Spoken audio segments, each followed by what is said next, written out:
So I want to tell you about something that changed my life as a creative person. And it's a quote from Theodore Roosevelt, and it has completely, I know it sounds cheesy and cliche to think a quote can change your life, but sometimes when you hear something, when you need to hear it and you're ready to hear it, something shifts inside of you.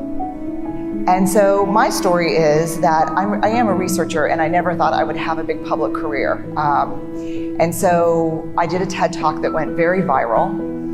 And in the wake of that, I was kind of everywhere for a couple of months, on every CNN.com, NPR. It was everywhere, and something I wasn't used to. And the marching orders from my therapist and my husband were, do not read the comments online. So I read all the comments online. And so one morning, I woke up and there were 2 or 3 new articles out, and I started reading the comments. And they were devastating. They weren't about my work, they were about me. They were super personal. And they were the things that creative people play in their mind and then give up doing what they really want to do. Like if I asked every single one of you, what would you try if you knew people would never say this about you? What would this be? Those were the comments that morning. Of course she embraces imperfection. What choice does she have? Look how she looks. I feel sorry for her kids. Less research, more Botox. Just mean personal attacks, the things that really, up until that moment, had inspired me to stay very small in my life and my career, just so I could avoid those things. So that morning, Steve and the kids leave. I stay home. I get on the couch and I watch 8 hours of Downton Abbey. And when it's over, I don't want to turn off Downton Abbey. Because the minute you turn off Downton Abbey, then it's like soccer practice and dinner and back to the mean people, and maybe should I get Botox, and maybe if I stand still when I talk. So I get out my laptop and I do a search for who was president in the United States during the Downton Abbey era. Have you ever done that? Like you're numbing with TV or a movie, and so when it's over, you just like stay in that space by like learning more about the actors and what's going on. I've been doing this long enough to know that this is like, you're laughing with me, not at me. So I put it in, and Theodore Roosevelt comes up, and a quote comes up.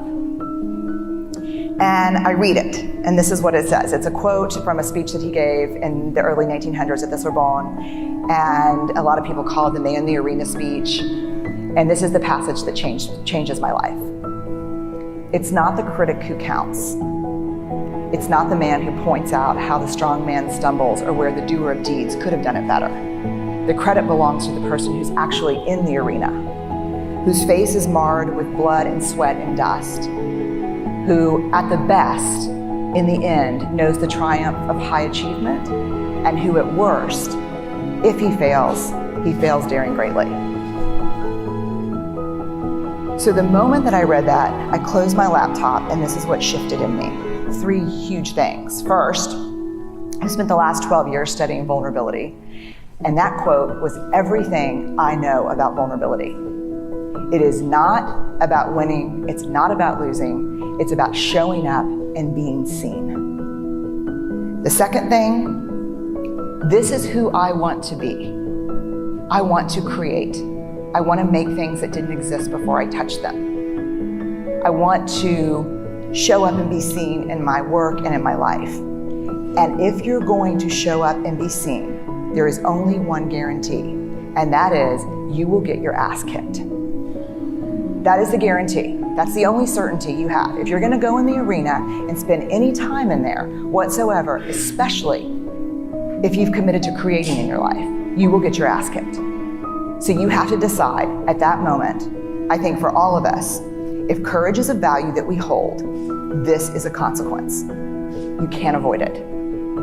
The third thing, which really set me free, and I think Steve, my husband, would argue has made me somewhat dangerous, is kind of a new philosophy about criticism, which is this. If you're not in the arena also getting your ass kicked, I'm not interested in your feedback. Period. That's it. No. If you have constructive information, feedback to give me, I want it. And I'm an academic, I'm hardwired for wrestling around with stuff like that. If you say, hey, you forgot all this literature, or hey, you should have done this, or terrible sentence construction over here, like, let's go, let's do it. I love that. But if you're in the cheap seats, not putting yourself on the line, and just talking about how I could do it better, I'm in no way interested in your feedback. So I know about the sweaty creative. And so what I want to do today is I want to talk very specifically about the arena. This is where we sweat. So this is what we do down here. Like, I don't know what you do down here, but what I set up camp down here. I like string up twinkle lights, I order takeout food. I live down here sometimes just dreaming about the day that I come up and how awesome it's gonna be. But I stay down here a lot. And here's what we do. The arena's right there, you can see it, the light's there. And the fear is this. I'm scared, a lot of self-doubt, comparison, anxiety, uncertainty. And so what do most people do when they're walking into the arena and those things are going to greet them up top? What do? You armor up, right? This is where I would imagine the old days that they got all their stuff on. But God, that stuff is heavy and that stuff is suffocating. And the problem is when you armor up against vulnerability, you shut yourself off. And I've said this to audiences before, but I have never said it to an audience where it is more true than today, this second. When you armor up in this hallway, you shut yourself off from everything that you do and that you love.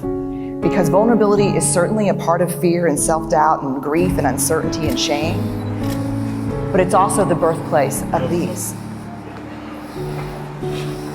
It's the birthplace of love, of belonging, of joy, trust, empathy, creativity, and innovation. Without vulnerability, you cannot create. So what I think you're asked to do as a creative on a daily basis is walk through this hall, get to the top of the stairs, and get naked. Of course. Get naked. Get really real. Put yourself out there and walk out there so people can see you and see what you've made and see what you're doing. So when we walk out, this is what we see. Lots of seats, lots of people. But we focus in and we focus on this, the critics. I used to think the best way to put your work out into the world is to make sure the critics are not in the arena. But you have no control over who's in the arena. And the best way I have found is to know that they're there and to know exactly what they're going to say to you, because each of you know. The 3 seats that will always be taken when you walk into the arena, when you share your work with someone, the 3 seats that will always be taken are shame, scarcity, and comparison.